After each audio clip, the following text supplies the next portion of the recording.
लेकिन असली तहलका तो तब मचा जब भारत में इजराइल के राजदूत रुवेन अजार ने हिंदी में भारत को बधाई दी। अब उन्होंने हिंदी में क्या कहा, आप खुद सुनिए। नमस्ते। Today we celebrate India's Independence Day, the national revival of Bharat, the remarkable journey of an ancient civilization that is building a vibrant, modern nation. Though India and Israel differ in size, we share a unique story. Both our nations draw strength from an ancient heritage while embracing freedom and innovation. We are proud of the friendship between our countries and look forward to continuing to strengthen our partnership. स्वतंत्रता दिवस की हार्दिक शुभकामनाएं। लेकिन important चीज यह है कि prime minister Modi ने जो खिताब किया आज, उसके अंदर वो कह रहे हैं हम न्यूक्लियर रिएक्टर्स बनाना चाहते हैं और वंदे मातरम भी गाया गया है जो कि आज तक पहले नहीं गाया गया। क्या सिग्निफिकेंस क्या है इसकी? What do you make of that? 3 चीजें हैं जो एक टाइम पर हो रही हैं। पुतिन ने बोल दिया मोदी जी को आप पीओके ले जाओ। इजराइल बोलता है कि आपको सिर्फ पूरे पाकिस्तान के अंदर कहां पे ठुकाई करनी है, आप हमें बता दीजिए, हम करने को तैयार हैं। और अजीत डोभाल ने आज एक स्टेटमेंट दिया। मोदी जी ये कहते हैं कि आने वाले सालों में ये जो सप्तधारा है ये भारत को आगे ले जाएगी, भारत को तरक्की के रास्ते पे ले जाएगी। सप्तधारा है क्या दोस्तों? यानी कि 7 धाराएं, 7 स्ट्रीम्स। ये सप्तधारा क्या है? पहली चीज बहुत जरूरी है मैन्युफैक्चरिंग पावर। सोचिए, एक विदेशी राजदूत का हिंदी में यह कहना उन लोगों के लिए बहुत बड़ा जवाब था जो भारत की संस्कृति और भाषा पर सवाल उठाते हैं। यह सिर्फ एक बधाई नहीं थी, बल्कि यह दुनिया को संकेत था कि भारत और इजराइल की दोस्ती अब उस मुकाम पर है जहां भाषा की दीवारें भी टूट चुकी है। बात सिर्फ सोशल मीडिया की शुभकामनाओं तक सीमित नहीं है। हर घर तिरंगा अभियान को इजराइल ने अपने दिल में बसाया। मतलब इसको मैं थोड़ा आपसे सिग्निफिकेंस समझना चाहता हूँ। एक तो ये 5 न्यूक्लियर रिएक्टर्स, मतलब क्या न्यूक्लियर में कोई नया धमाका करने जा रहे हैं या ये सिर्फ सिविलियन पर्पसेस के लिए हैं? और दूसरा, ये जो वंदे मातरम का गाया जाना है, इसको सारा इंडिया तो ओन नहीं करता। जय हिंद साथियों, आप सभी को स्वतंत्रता दिवस की हार्दिक शुभकामनाएं।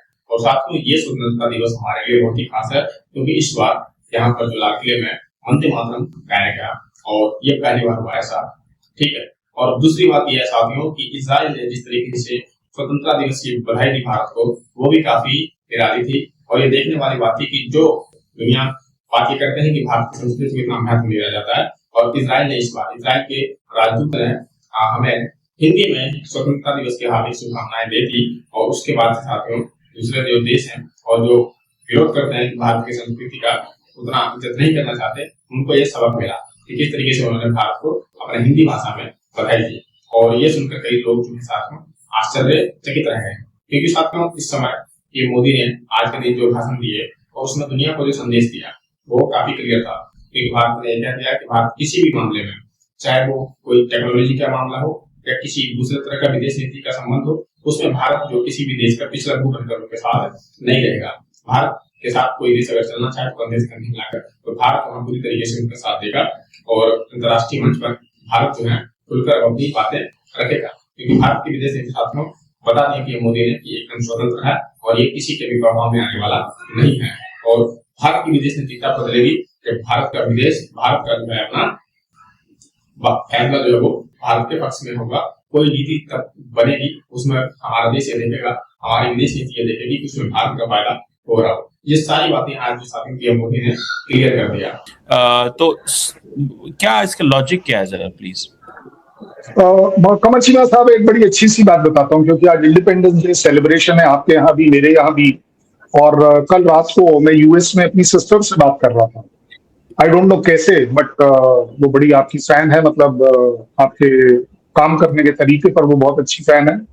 टू दी एक्सटेंट कि कल उसने मुझे कन्विंस किया है कि अगर कमल सिन्हा साहब को समझने की कोशिश कर रहे हैं तो उन्हें समझाने की कोशिश करो, मतलब हम भी करें। क्योंकि जब तक हम लोग आपस में ये नहीं समझेंगे कि समझना किसको कहते हैं, तो बात का सोल्यूशन नहीं आएगा। तो I am very happy with you कि यू आर ट्राइंग कि न्यूक्लियर और वंदे मातरम को समझने की कोशिश करें, डिसाइफर करें कि है क्या। आसान सवाल पहले ले लेते हैं न्यूक्लियर रिएक्टर हमारी पॉलिसी आपको भी पता है, हमें भी पता है, क्योंकि आपने जो पहला पार्ट कवर अप कर लिया कि न्यूक्लियर रिएक्टर लेना चाहते हैं, उसके बाद वाला नहीं किया, क्योंकि उन्होंने ये भी कहा साथ ही साथ कि हमारी जो एनर्जी की रिक्वायरमेंट है ये हमें उसमें पूरा करना है, क्योंकि एनर्जी रिक्वायरमेंट अपने आप में एक ऐसी रिक्वायरमेंट है जहां अगर हमारी जैसी कंट्री को देखा जाए तो एक काफी हद तक हमारा डीजल इंजन के ऊपर भी डिपेंडेंसी है, और उस डीजल की अगर हम बात करें तो तकरीबन हमारी जो ऑयल इंडस्ट्री है उसका 80% बाहर से आता है। सो अगर हम न्यूक्लियर लेते हैं तो ना केवल हमारे को फायदा होता है, हमारा पैसा बचता है, एंड व्हाई नॉट, एक ऐसा रिसोर्स जो कि अबंडेंस में बिजली पैदा कर सकता है, एनर्जी पैदा कर सकता है, तो वो इस्तेमाल करने में क्यों ना। हम तो कह रहे हैं हम विंड भी इस्तेमाल कर रहे हैं, आपने सिर्फ एक ही चीज सुनी, उनकी दूसरी नहीं सुनी। उन्होंने सोलर के बारे में भी कहा, और सोलर वाला स्कीम उनका इस समय सबसे पॉपुलर चल रहा है इंडिया के अंदर। सो मानिए मेरी बात, it is for exclusive civilian and productive and beneficial use of not only the country including the world, क्योंकि ये वो एनर्जी है जिसके अंदर पॉल्यूशन कम होता है। आ गई दूसरी बात, वंदे मातरम। जिंदगी में कमर चीमा साहब हर किसी को कभी ना कभी इसमें ऐड कर दूं। जी कर दीजिए। क्योंकि मैं थोड़ा सा, ये मेरे लिए क्रिटिकल पॉइंट है ना, न्यूक्लियर की आप एनर्जी लेना चाहते हैं, आप ना तो एनपीटी के मेंबर हैं, लेकिन जैसे पाकिस्तान भी नहीं है, और ना ही कोई ट्रैक रिकॉर्ड इतना अच्छा है, यूरेनियम भी मार्केटों में बिक रहा है, न्यूक्लियर रिएक्टर्स का डाटा जो है वो चोरी हो जाता है। तो do you think the world should trust India? That's a question. मेरे लिए तो जाहिर बात है पॉइंट ऑफ कंसर्न है, क्योंकि आपके जो न्यूक्लियर की चीजें जो हैं, और अगर आपकी फौज के भी देखें तो आपको याद होगा वो कहते हैं हमारे मिसाइल भी निकल जाते हैं हमारे हाथों। कि हम अगर जनरस हैं, किसको दिया?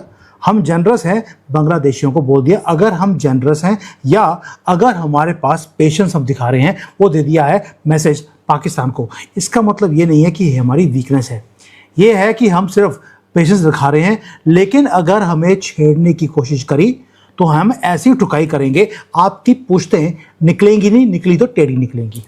दोस्तों, अगर तीन चीज़ें, पुतिन, नेतन्याहू और हमारे यहाँ पर अजीत डोभाल, अगर तीनों एक ही चीज़ के बारे में बात कर रहे हो, इसका मतलब है कुछ प्लानिंग के अंदर है। अब क्वेश्चन ये है कि पुतिन और नेतन्याहू आपको क्यों पुश कर रहे हैं कि आप जाइए, मोदी जी जाके ले लीजिए पीओके को? उसका रीज़न है दोस्तों, जियोपॉलिटिक्स के अंदर जो पोस्चर है, जो स्टेटमेंट्स होती हैं, वो बहुत इंपॉर्टेंट होती हैं। पुतिन ने अगर आकर आज ये स्टेटमेंट दिया है कि हम अपना रेलवे लाइन भारत तक लेके जाने की कोशिश कर रहे हैं, वो भी कब दिया? जब उन्होंने मिलिट्री का ड्रेस डाला हुआ था। इसका मतलब है कि वो एक बॉम्बशेल आपके ऊपर फेंकने की बात बोल रहे हैं। उन्होंने तीन चीजें अनाउंस करी। पहले तो पुतिन साहब ने क्या बोला? पहली बात उन्होंने बोला कि भारत नॉर्थ साउथ का जो कॉरिडोर है, इंटरनेशनल कॉरिडोर, फ्रेट कॉरिडोर, उसके अंदर इंटरेस्टेड है। यह है पहला, कि भारत इंटरेस्टेड है। दूसरा, उन्होंने बोल दिया कि जो नॉर्थ अटलांटिक जो सर्कल का एक ट्रेड रूट है, भारत उसके अंदर भी इंटरेस्टेड है। लेकिन पुतिन ने बोल दिया लेकिन हमारा जो इंटरेस्ट है वो इस दोनों से वो भी डिफरेंट है। वो ये है कि ट्रेन मॉस्को से भारत आनी चाहिए।